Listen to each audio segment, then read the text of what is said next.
Doctor, look. Stand aside, nurse. I'm Dr. Homebrew. Stand clear.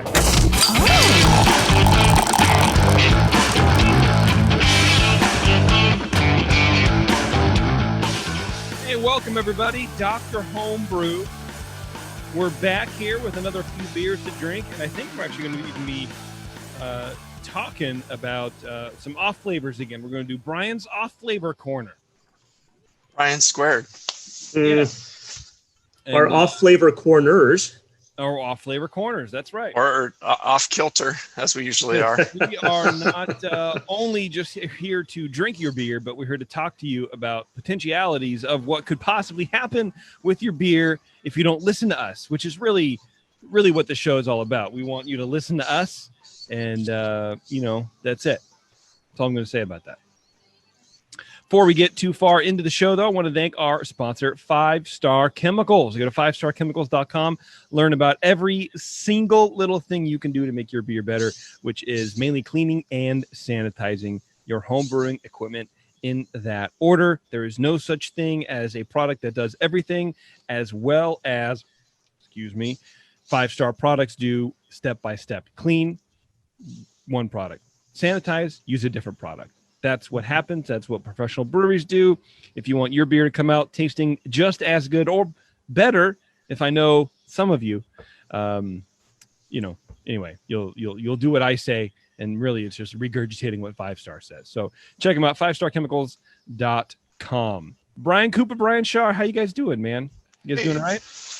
Well, we're surviving. The fires are still burning very near here, but the smoke went away. I didn't think I was going to be able to sit outside in my normal hangout here and in your office, kid, my office. Well, yeah, smoke has been terrible, and today's the first day that I'm able to see the the foothills. See the foothills. It makes it sound like I have a bay window exposed to the valley, but through these two houses, I can sort of see 2 mounds in the foothills. And today was the first day I could see them in a week because of the smoke. So hopefully, I know the big fire near us, Brian Cooper, well, I say near us again. Well, it's nearer to you.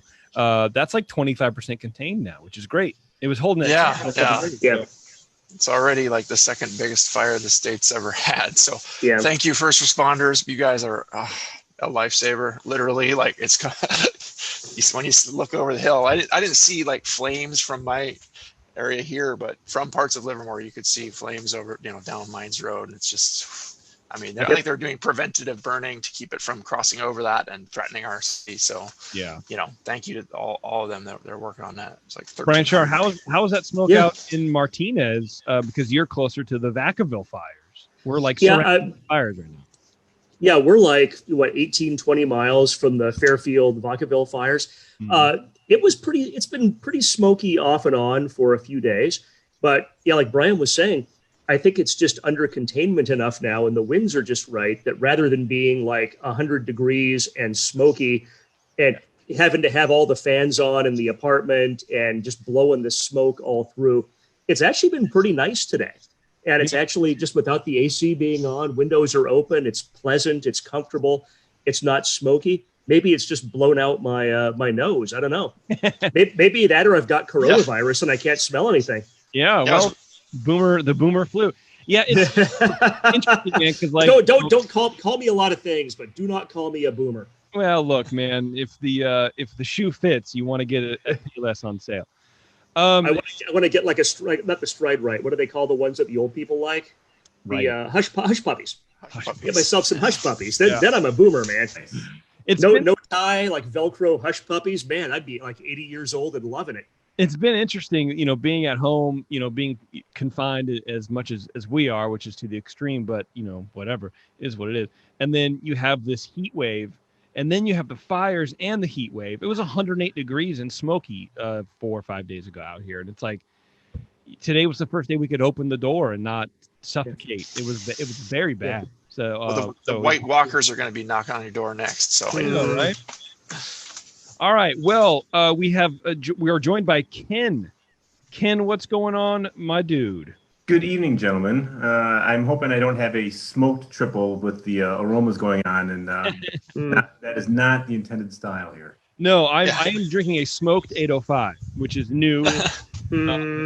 Is the beer hunter and the variety. No, Ken rules because Ken sent me beer this time, so I have beer to drink along with you guys. Yeah, I'm very actually excited about that because as much fun as I like doing the show from my house, so I don't have to drive to the studio. Although I do miss driving to the studio, but spending all that time, we shaved like an hour and a half off the recording night.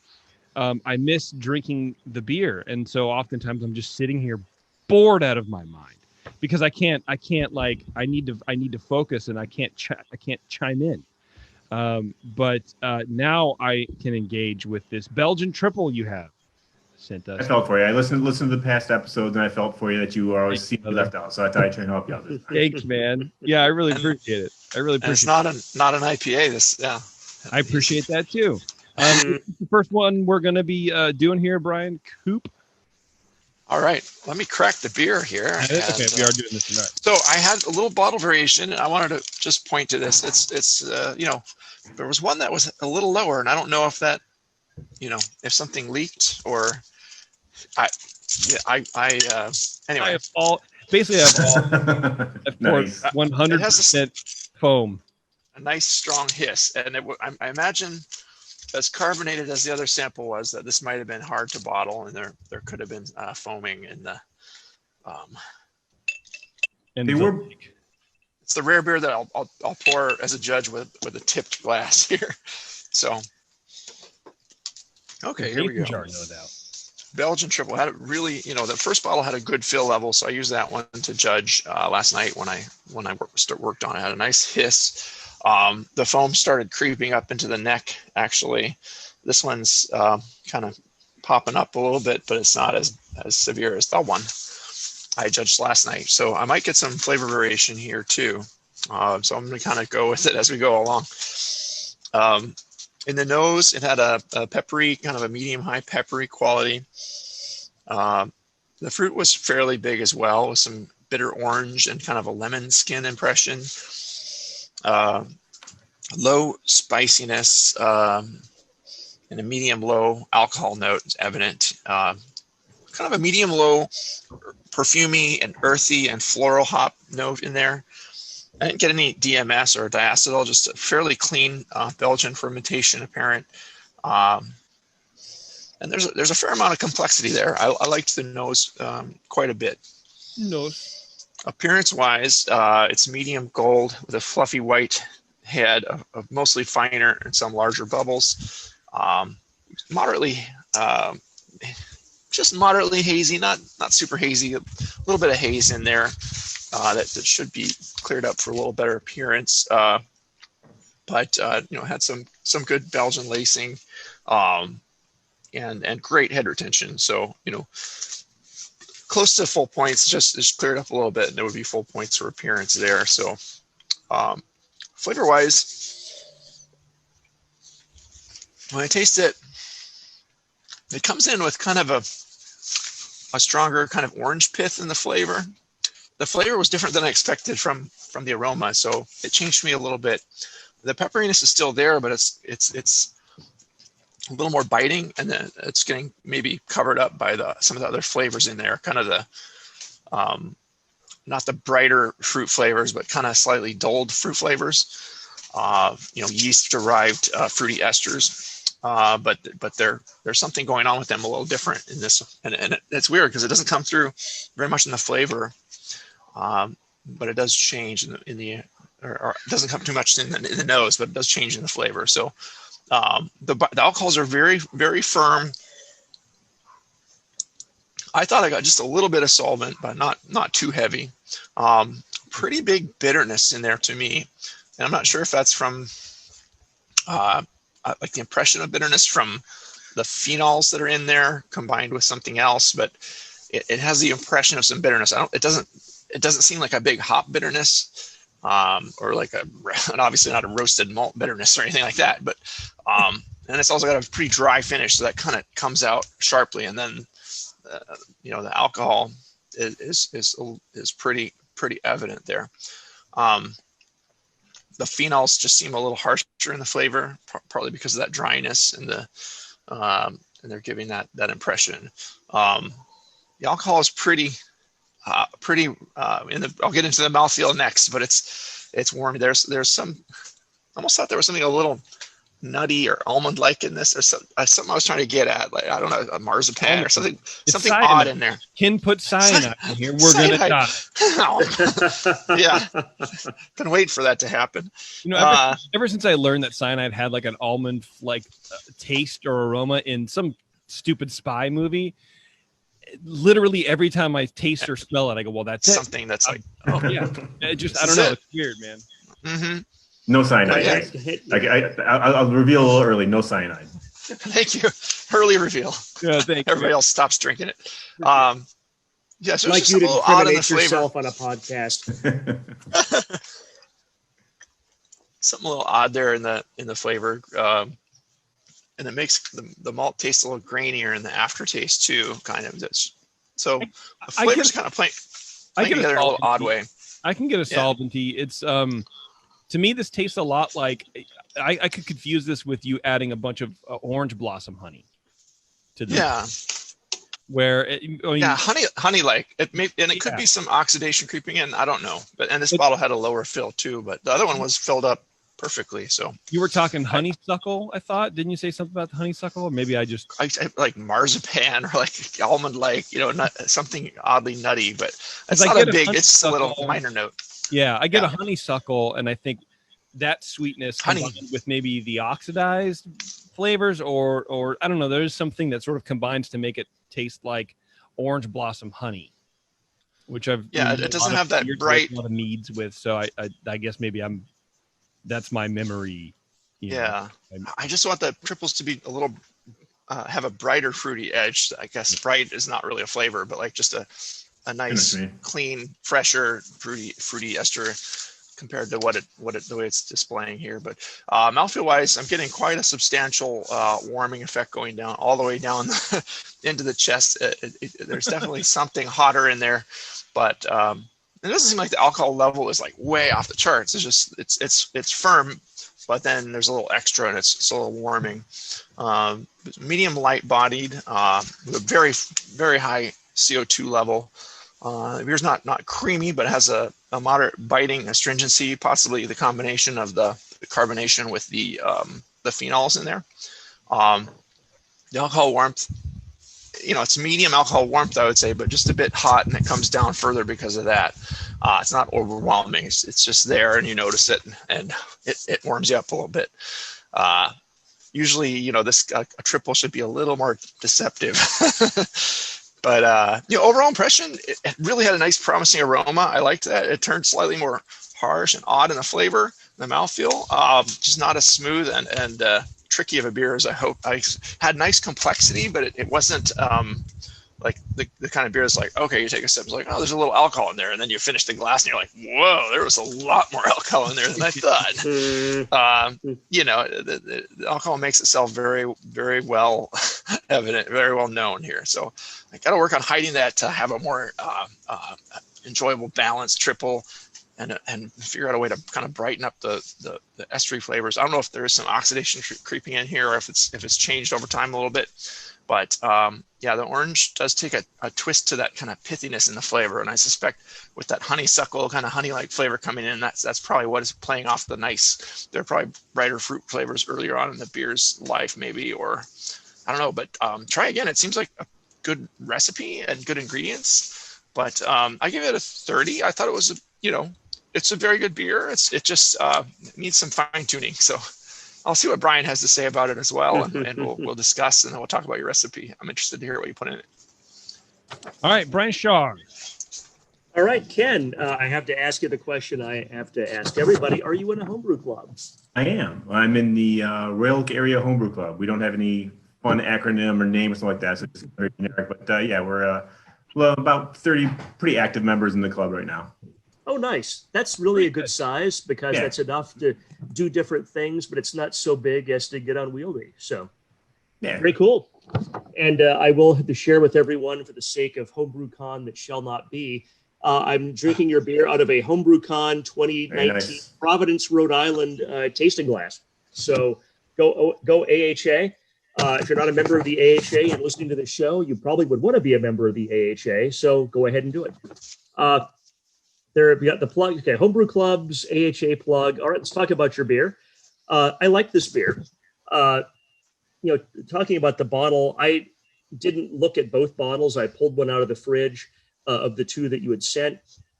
It had a good fill. It was appropriate to fill level, everything else. So I just X'd that out there. I did notice that this isn't an effervescent beer, but it did, the head came up in the glass a lot more than I'd expect even an effervescent beer to have.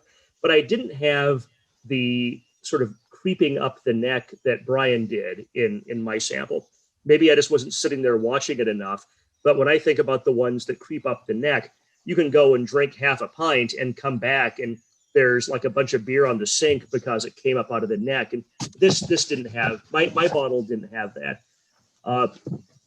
Aroma, I thought the aroma was kind of lower overall than expected. I thought initially it was because when I judged this, it was pretty much right out of the refrigerator, but I came back to it a few minutes ago after it had warmed up for about an hour. And it was still maybe not quite as much of an aroma as I had expected. Again, maybe I'm just a little bit stuffed up from the fires or something, but it didn't seem like it was as large as I would want from a triple. It doesn't have to be gigantic, but I just wanted a little bit more. Low to medium malt, got a little bit of berry type character from fermentation. There is that kind of distinct fruity ester Belgian yeast fermentation smell. And it definitely has this, along with that spicy phenol that you get from the Belgian/Trappist yeast at a low level. No hop aromas, no off aromas, gave it 7 out of 12. Appearance, 3 out of 3. Very large head. It is persistent, which is great. It's very white too. It's an achievement to get homebrew head on that beer to be as white as that is. Clear with a very slight haze. I note that the style guidelines mention this beer has good clarity. And no, I guess it does have good clarity, but good is never a descriptor one should use on a score sheet, even if it's in the style guidelines. Color is medium gold. So yeah, 3 out of 3 for appearance. Flavor, initially flavor is medium sort of malt sweetness. I get sort of a Pilsner malt character from that. Low phenol spice and kind of a medium berry ester come up next. Bitterness kind of just barely balances the malt, which is what you expect from this beer. I get a low spice. The spice character could as easily be the ethanol, because I don't get fusels in this beer at all. This is a high alcohol beer, but you don't get harsh high alcohol in this one. What you get is ethanol, which can, to me, come across sometimes a little sweet, sometimes a little spicy. It kind of has, to me, both characters when it's clean ethanol. Very well attenuated, which is great. I'll be curious to hear what your OG and your final gravity were, but it drinks well attenuated. Balances to malt. There's no hop flavor, and the finish is kind of a long malty, with some spice and fruit in there. As it warms up, I did get a little something maybe excessively sweet in the finish, but it doesn't taste under attenuated. So I'm going with that being the ethanol. So I gave it 13 out of 20 on flavor. Mouthfeel, 5 out of 5. Carbonation is high. This is supposed to be a highly carbonated beer, and it is. That's partly what causes the huge head. Low warming, creamy, not astringent. It's everything about the mouthfeel is good. Overall impression, 7 for a 35 out of 50 total score. I really like this beer. I love the dryness and I love just how clean it is. I might like just a little more spice and fruit complexity. And I've kind of wondered, even though mine didn't gush, the fact that Brian had a little foam creep up into the neck makes me wonder if maybe there was some kind of wild yeast that got in here, even at kind of a low level, maybe very late in the process, because that might explain why such a giant head, just even though effervescence alone doesn't necessarily cause that. And it might explain why the aroma and the flavor maybe aren't quite where I expected them to be, because that's the type of thing that the wild yeast are going to chew up to just create foam and carbonation. So a good level of sediment down at the bottom too. So I think this is bottle conditioned. Yeah. So it wasn't like it went, and I'll be curious. I agree with you. It just didn't look like one that was put into the bottle, from a keg, 5 days ago or something. But yeah, overall 35 out of 50. I enjoyed it, and I will drink more while we hear all about this beer. Excellent. Ken, what do you think? Yes.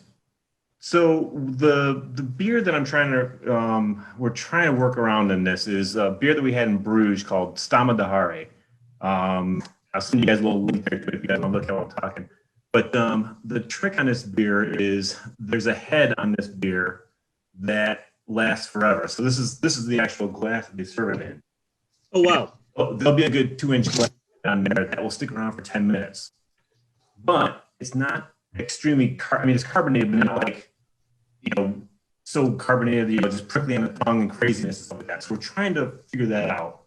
So the grain bill, this is brewed a year ago now. So this beer it's been a while that we did this one.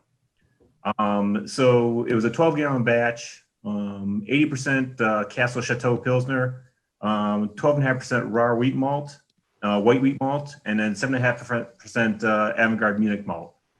Mashed in around 152. We had 3 ounces of sterling hops at 60 minutes for 26 IBUs, and that was it. And the yeast for this one we did the Imperial Triple Double, which is the Westmalle yeast. So use that there. Fermented from 67, I let it free rise up to 71 and kind of held it from there. OG was 1076. The final gravity was 1016 for an ABV of 7.9. The original one we did this one prior as well. So this is the second version. The first version we did was closer to the Stama de Hare that we've had before, which is it's an 11% triple, which is extremely high, but it drinks like candy. When you go there and have it, they will serve you 3 and then cut you off, which 3 is probably a lot for what you do because you walk out of there stumbling after 3. Yeah. So, but the trick is we're trying. That's why I kind of want to see what one. This is a lower strength version, so it's just more of a standard version triple that we did. But I want to try and get your guys' feedback and see what we can do to the carbonation. I agree is very high. So Brian Shari mentioned about an infection. It's really more an intentional trying to get that carbonation up there to try and give it that big fluffy head that sticks around for a long time. That's what we're trying to figure out that balance between. I'd say you achieved that with the head. Like both when I drank it last, I was just amazed how it just hung in there. There was it could start out super dense and thick, and it just stayed and stayed and stayed. And I think you're getting a lot of that from the wheat and some of the other quality malts you're using, leaving some nice proteins in there, just medium small chain proteins, and keeping the head up nicely. You achieved that. Yeah, and like you said, it was bottle conditioned. But it may just be when it was fresher. I imagine it tasted quite different and more. But I mean, these you can age them a little bit, but it might be getting a little long in the tooth. Get to the end of the line there. You achieved what you wanted with that. I would I think that some of the graininess and the flavor is coming from the wheat, and you might try something else in there. I don't know, maybe some I don't know, something else just to play with. I don't know if you want another, some carapils or some, I don't know, some oats or something fun. It just like something to give it a little more protein and not have the super grainy taste of the wheat. Because to me, that like kind of, it can be a little bit weedy, but it's starting to just taste kind of grainy and aftertaste after everything went away. And it's like, okay, that's not what I wanted in my triple, but it's good for what it is. I like it. But I don't know what you think, Brian. Yeah, go ahead, Brian. Yeah, ingredients wise. Yeah, ingredients wise, I don't really have anything to add other than what Cooper has said. I've been kind of sitting here thinking while he's been talking about ingredients, about fermentation temperature. And I kind of vacillate between wondering if a free rise to, what is it, 71 or 72? 71, yeah. If a free rise to 71 isn't essentially the same as setting it at 71, because you're going to rise up to 71 pretty quick. But 71 is also not super out of bounds for fermentation temperature for an ale, especially an ale like this that you want to have some yeast-based flavors from. So, and you said, how long was this in the bottle, did you say? Oh, it's been in the bottle for probably close to 11 months now. 10, okay. 11 months. Yeah, I think that maybe some of what when I look at, when I think about this beer, like we were chatting earlier, like why is it not quite the level of aroma and flavor that I would expect from a triple? And Brian talked about the gushing, and I thought, well, maybe there could be some wild yeast or something, but I don't, there's no oxidation. I'm not getting cardboard in this. And I'm generally pretty sensitive to the cardboard for oxidation. I see JP is kind of shaking his head a little bit. What do you think? It's the only thing I can think of with maybe not oxidation is like with a cardboard flavoring, but it feels like the malt is browned a little bit. It feels like there is some fading of. It feels like an older beer. And look, maybe it's because, this arrived on my porch a couple days ago when it was in triple digits. So maybe that could be. Maybe it's more heat damage than it is oxidative. But, it's almost an 8% beer with a lot going on. So there is cardboard. You definitely could be hiding it. Also, to your point, Ken, about the carbonation, like I just, topped this off. Yeah. And the carbonation is still there, but it's not that big fluffy head that you're talking about. And when I'm pouring the beer, you get a lot of those tight bubbles, but a lot of the bubbles are also very big. And then they sort of like peel away from the sides and then move towards the center. So, I think there is some sort of contaminant in there because there are sharp flavors. But it's sort of, I wonder if that has eroded some of the aromatics and the actual like smoother flavors of this beer as well. Yeah, and JP, to your point about the oxidation, that explains maybe why, to me, when it got a little warmer, I tasted kind of almost a honey at the very end of the flavor. And that's all. And you're right, because oxidation can, if it does, it can go to cardboard, but it can also go to honey. Mm-hmm. And it's not like a super big honey flavor, but there is that kind of almost honey-like in the finish. And as you also point out, it's UPS, so it got delayed by a day when it was 103 here. Yeah. And then I came home from work and it's sitting on my porch and it's 103. Yeah. And it was probably on the UPS truck for days at 103.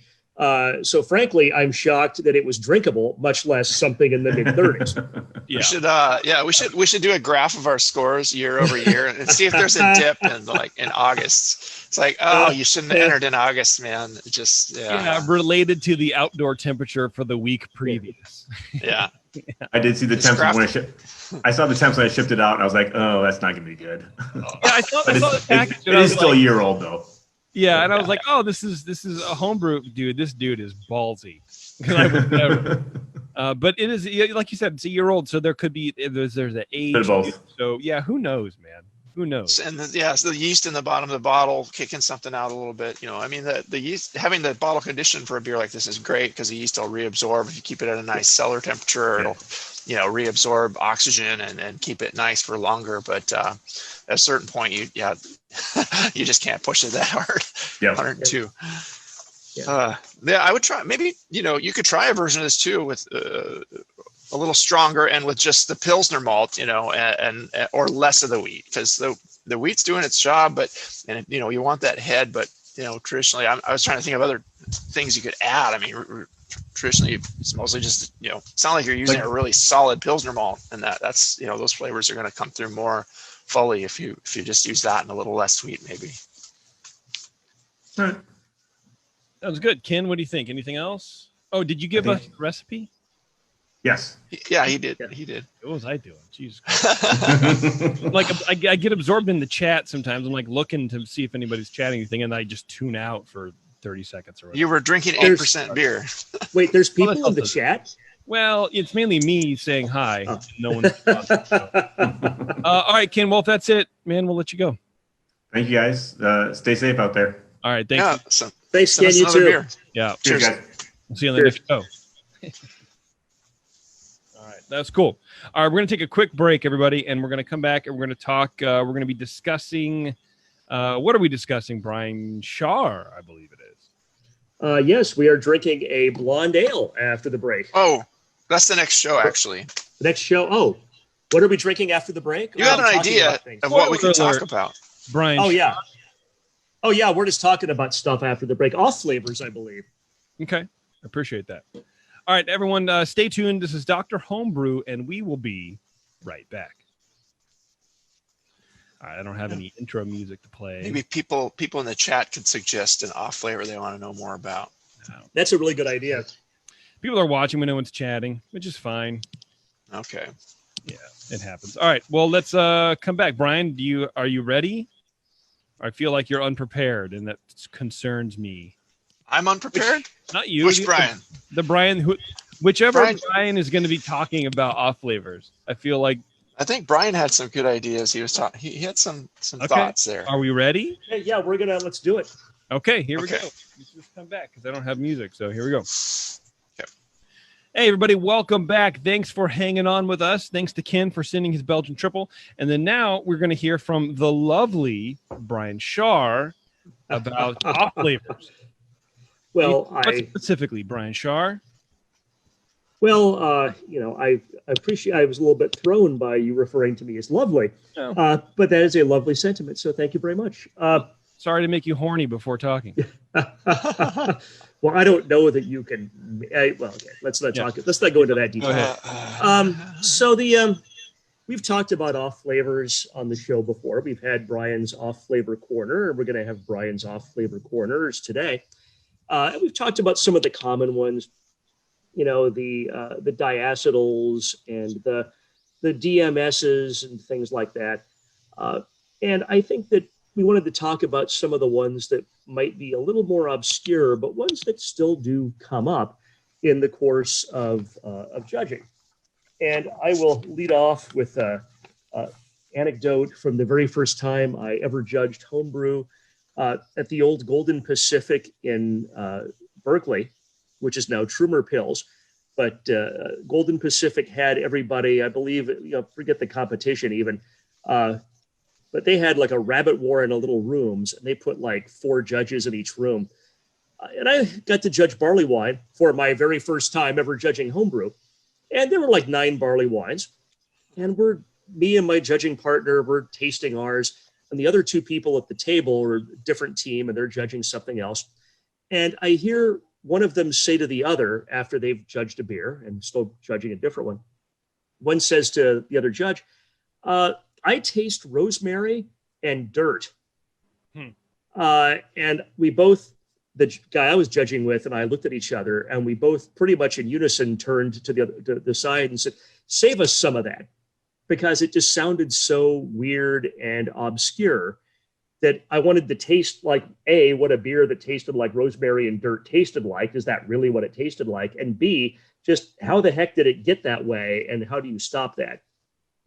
And that's definitely, I mean, rosemary can be pleasant if it's intentional.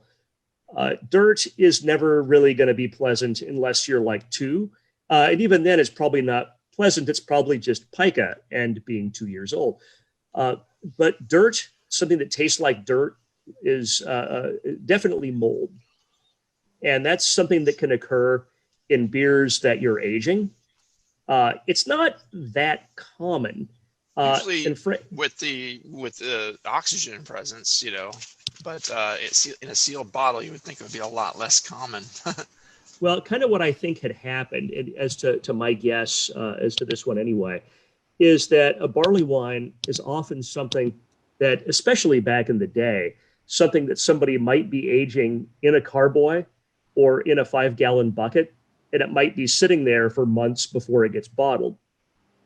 Oh. And that's, I agree with you. Sorry, JP, I didn't hear you. For sure, that's all. I agree with you. Yeah, 100%. Yes, carboy, a plastic bucket, more likely than not. Right. You know? Yeah. And it's a thing. And if you're thinking, oh, I'm going to age this, then you also have the side benefit of postponing having to bottle a case or 2 or 4 of bottles. And I agree with you, Cooper, that if it's in a sealed bottle, mold isn't going to be much of a concern. But if you're in a carboy or a 5-gallon bucket, especially if you're opening it up from time to time to test where you are with gravity, you can get mold spores in there, especially if you're storing that beer in a basement or basement-like area where you're going to have mold tend to grow anyway.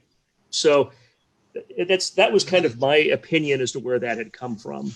Well, now the rosemary and dirt, you think, okay, those are very distinct flavors, but anything that has mold in it, you would also think might have a real musty cellar-like flavor too. And a barley wine is a pretty hoppy beer. I would say that when in its younger, fresher flavors, and some of the dank hops, can be just marijuana-like hops can be described as minty or rosemary or thyme. So like there could be and earthiness too is another soy.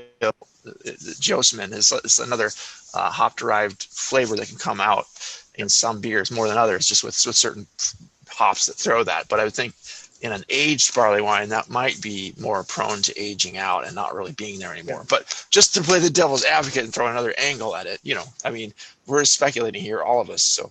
Right. No, I totally agree. And we're speculating about some of the more obscure off flavors, which, by the way, I happened to see the other day a Lagunitas Hi-Fi Hops, which is a cannabis beer that has you can get it with just CBD, 5 milligrams THC and some CBD, or 10 milligrams of THC in a bottle. So made by Heineken, of course, because Heineken owns Lagunitas. But they like the weed in the Netherlands, so that makes a lot of sense. But I've tasted that home brewers have made. Where hey, look, I put some cousin in my beer, and it's never good. I can't imagine this I'm willing to try a little hi-fi hops at some point just to check it out, but it's one thing if your hops have kind of a danky character, but please, for the love of God, don't put the actual cousin in beer. It just never works. It's kind of by definition an off flavor. I wasn't going to talk about that, but that just kind of made me think of it. Yeah, there could be occasional medi beers that aren't that bad. Right. Yeah, I think to Shar's point, it's extracts versus flowers. So I think the med beers, like you're saying, or some of these commercial examples are most likely not adding whole flowers to any sort of bright tank. It's probably oils or some other delivery system, like that. Yeah, probably some kind of distilled terpenes or whatever, where they've taken and you're not getting the green matter and anything else. So that's a couple of off flavors. One that I was looking at a little bit to discuss with the increasing popularity of kettle sours is the butyric acid, which you're probably not going to get too much just in regular home brewing. But butyric acid is the baby vomit. Mm-hmm. And like anything, babies are cute, innocent little creatures, and nothing that comes out of them smells quite as vile or disgusting as what comes out of a full-grown adult human. But baby vomit is still not pleasant or nice, and you certainly wouldn't want to be smelling that in a beverage you're trying to drink. And the thing with the butyric acid is that it really likes the temperatures that lacto does. So lacto likes that. I always kind of forget. Is it like 105, 110 Fahrenheit? Kind of that, 100 to 110, somewhere around there. That's the ideal temperature and the ideal environment for lacto to grow. It's also the ideal temperature for the bacteria that make butyric acid to grow. So there's one of the virtues of kettle souring is that you can get some sour character pretty quick in 24 hours or so. Boil that, or at least, in my opinion, heat it up some without fully boiling the result. So you kill all the bacteria, and then you've got a product you can dispense out of your homebrew lines, your commercial beer lines, and not have to worry about having dedicated sour lines and infecting everything else that you're pouring. Right. And I think that, I don't know the exact bacteria that causes the butyric acid, but nevertheless, Usually, having said that, Clostridium. Clostridium. Okay. Ooh, whoa. Thank you, Brian. You busted out the microbiology here. You're going to make the Barnes guide here. Yeah, but no. That was my clan name in Warcraft. Flavor wise, though, it's pretty awful stuff. It's like baby sick, putrid, rancid spoiled butter, rancid spoiled milk, vomit. Like it's not pretty stuff. You don't want it in your beer. No, you don't want to be drinking that. It does thrive at the more acidic ranges of pH as well. So yeah. And I think this is one that, to me, just goes to just basic sanitation in brewing practices. I know that there's folks that love to just essentially take a handful of grain at like a homebrew level, not at a commercial level, but people that will do like a sour mash by, saying, there's bacteria on the grain naturally. I'll put the grain in, and that natural bacteria, the lacto and the natural bacteria will sing Kumbaya and hold hands and do some hippie shit. And then we're going to have some sour beer. And that can happen, but you don't know where that grain has been. And that's Clostridium if you're going to get it from somewhere, just old grain that's coming from a sack. That's who knows how clean that grain is or anything else. You're increasing the chances of something you don't want growing at a temperature and an environment that you've designed to foster bacterial growth. So using a lactoculture, using the Good Belly, any of the 100 places you can get lacto at a health food store or a homebrew store or whatever, I think you're better off, just like you would with yeast in a ale or a lager, you're better off controlling the bacteria you put in for kettle souring than you are just tossing a handful of stuff in and hope it goes well. Yeah. The problem with beers that we've had, kettle sour beers, that people say, this is with the Good Belly or whatever, it always ends up tasting like yogurt to me. Mm-hmm. Or like probiotic. Yeah. And I wonder if there's a difference between the bacteria that they're using in that Good Belly stuff versus the bacteria that maybe you can get cultured from like a White Labs or something like that. I mean, it's intended to, populate your gut with healthy cultures as opposed to ferment beers. So yeah, so it always ends up tasting that kind of like chalky, I don't know. It's like, I'm drinking yogurt or like Activia or whatever. Yeah, and the reason I've heard people do that, and it was on one of the other Brewing Network shows, and I can't remember if it's Brew Strong or Sour Hour or which one, where they were some brewer was discussing using multiple strains of lacto for complexity as opposed to just a single strain. And I can believe that if you've got 4 different kinds of lactobacillus, because there's a whole bunch of different species of lactobacillus, you're probably going to get more complexity of flavor. But yeah, I also agree that you're kind of rolling the dice when you're using a product that's intended for populating your gut rather than fermenting beer. Mm-hmm. You're never quite, I don't think you'd ever be quite sure what's going to happen there. You might luck out and get a good result sometimes, with the right flavor combinations of other things with it. Yeah. Well, and to be clear, they taste, fine. They're drinkable, right? Put some fruit in there. Go for a fruited yogurt beer, Yeah, but and that's just for me, like it just underlying kind of yogurt thing. Yeah. Now, another one that we can talk about, and then we can see if we want to talk about some others or possibly just stop there. I'm not sure. It's not really an off flavor to me, but an off perception. Now, I learned a while back that if I'm judging a competition, one of the things they often give you to cleanse your palate are saltines. And gosh, back when I was taking the exam for the first time, we had a study group in Los Altos, and we probably had like 10, 15 people there. And there was one night where every single beer tasted metallic. And it was almost kind of a joke because we'd go through, we'd do our score sheets and we'd share them with each other. And every one I'd say metallic. And people were like laughing, like, why, you're the only one that tastes metallic in all these. What's wrong with you? I realized it was the saltines. Because what is salt? Salt is sodium chloride. It's a metal. Well, it's got a metal in it. I mean, it's not metallic in and of itself. You heard it here first, ladies and gentlemen. Saltines are metal. Filament 11. I'm going to make my car out of salt now. Yeah, I mean, you might want to get some hardened salt on that head gasket or something up there, just to be sure you don't blow anything out. But, no.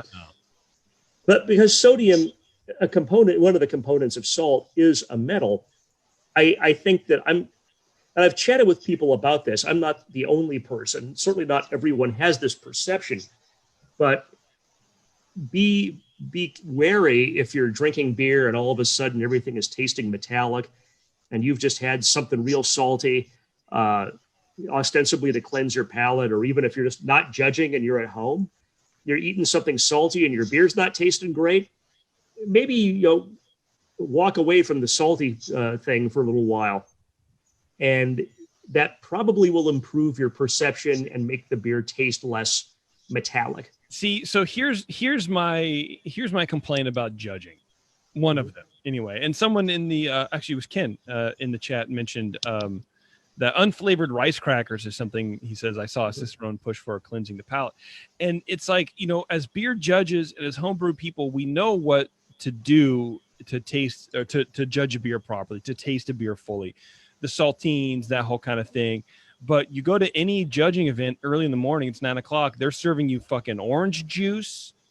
They got everything, bagels, with fucking flavor-free cheese, coffee. And then here, Judge Light American Lagers. And I like my first one, I sat there, I was like, are you guys fucking serious right now? Are we supposed to be able to sort of like make some impactful decisions on someone's hobby? See, Brian's drinking orange juice right now.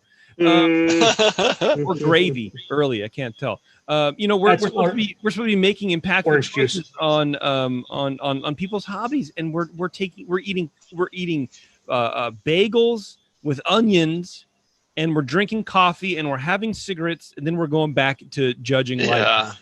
This is insane to me. It's insane. Well, and the crackers thing, as there's an article I was trying to find here on the dev.bgcp.org site by Marilla Amato, talking about how this came about. That why do judges have crackers? And I always seek out the unsalted top saltines when I do a competition. Those are going to be a little better, but they're really good at cutting wine, of course, and they're salty and they're grainy. Wine is fruity and acidic. It works. Crackers just work with wine and cleanse your palate. You're ready for the next sample. Beer is as the author points out in this article, you should read it. It's really good. Is a malt-based beverage. It's a grain beverage. What are saltines made of? Grain. Aside from just the metallic aspect, possibly from the sodium, but it's maybe time to let go of that and find a different, product for cleansing the palate. Sometimes it's just all you need to do to cleanse your nose is where the most of the flavors come from, other than salty, sweet, etc. Just smell something completely different, cotton or, whatever your shirt's made of. Smell something completely different for a second. Maybe not coffee beans, but, Well, Brian, I'd play devil's advocate with the unsalted crackers for a minute because I think in some ways, to me, the unsalted crackers, the graininess kind of matches the beer enough that it doesn't take you away from the beer, and it doesn't insert flavors in your mouth. Let's say sucking a lemon or something, kind of the reverse of what you talked about for wine, right? So maybe if you went the other way and had like some fruit or something, that would be good on the one hand. On the other hand, that's going to leave stuff in your mouth that's going to maybe change your ester perception. And to me, I like the fact that the crackers are grainy, that beer is grainy. If they're kind of low flavor crackers, unsalted, you're kind of getting the hops and the alcohol out. Everything that's not the grain. And it matches the grain ingredient enough that it doesn't alter my perception of what I'm drinking afterwards. Yeah. I mean, the article recommends using plain puffed rice cakes. And I think that's a good way to go because there is along those lines. It's grainy, but it's not a really intense flavor. It's as neutral as you can get. Yeah. I mean, they use it in Bud Light, but they don't use it in most beers I drink. Yes. Would a 2-year-old eat it? It's probably good for palate cleansing at a competition. Yeah, exactly. Next we'll have steamed broth. Gerber baby food, yeah. Gerber judge food. All right, Brian, anything else? I think that kind of hits the highlights of some of the obscure off flavors. Cooper, you have any thoughts? I think we're coming up on 8:30 Pacific time here, so it's time to start another show pretty soon. We're coming up on a break is what you mean, Brian. All right, break. Thanks a lot, Shar. I appreciate it. Good luck. God bless. I don't know what I'm thinking. We're going to take a quick break. Everybody hang on. We'll be right back. Goods and services. All right, and then we're going to come right back. This is fun. We're all out of our minds. We're just bouncing around. Here we go. Okay. All right. Thanks a lot for hanging with us, everybody. Dr. Homebrew, we're about to wrap things up. I want to thank Ken very much for his Belgian Triple, or is it Tripel? I don't know. I remember being an up-and-coming home brewer, and like you still have to figure out how to pronounce this shit. And it's like, at least it's just weird. So I heard people say Tripel or Triple, and then you just feel like an idiot. So then you don't even say the word anymore. That's what I like to say about that. It's actually Tripel, you idiot. I say triple. Yeah. Let's triple down on that. Let's do that. It's Ripple, the T sound. All right. Yeah. Thanks. And thanks, Shar, for the off flavors talk. I think we should do more. The chat on Facebook was suggesting some. So maybe we can, archive that. And maybe oniony, I think, was one. And all sorts of fun stuff like that, Don't too. use Summit hops. That takes care of your oniony problem. Well, you know what? I thought maybe we can get into, at some point, maybe how to do hop selection as a home brewer to avoid off flavors, because sometimes as a home brewer, you order 2 ounces from the homebrew shop and it's like, well, it's what you get. It is what it is. Yeah. But what hops play more nicely together, and there's variation within just the hop, but what's going to play nicely with a CTZ versus Cashmere or a Columbus or whatever. Yeah, well, we can bring Nate. CTZ. We can bring Nate back on, and we need Nate. Yeah, we need Nate. That would be awesome. Maybe we'll do that next month. What do you think? All right. Cool. Anyway, if he'll do it, I'm not going to social distance from Nate. I'm going to hang out with Nate wherever I'll go to his house and just hang out like 2 feet away. Yeah, well, you would do that. All right, everybody. Thanks a lot again. I really appreciate it. Have fun. Be safe. Wear masks. Please. Call your mother. Help old ladies across the street, but from a 6-foot distance wearing masks. Yeah, basically, you just push them with a big push broom across the street, and don't touch them. Don't touch anybody. Stop touching people. And I really appreciate it. If you want to send beer into the show, Brian at thebrewingnetwork.com. We need some beers. We need you. We need you to send in beers. And that's it. All right, everybody. Thanks a lot. We'll see you later. Cheers.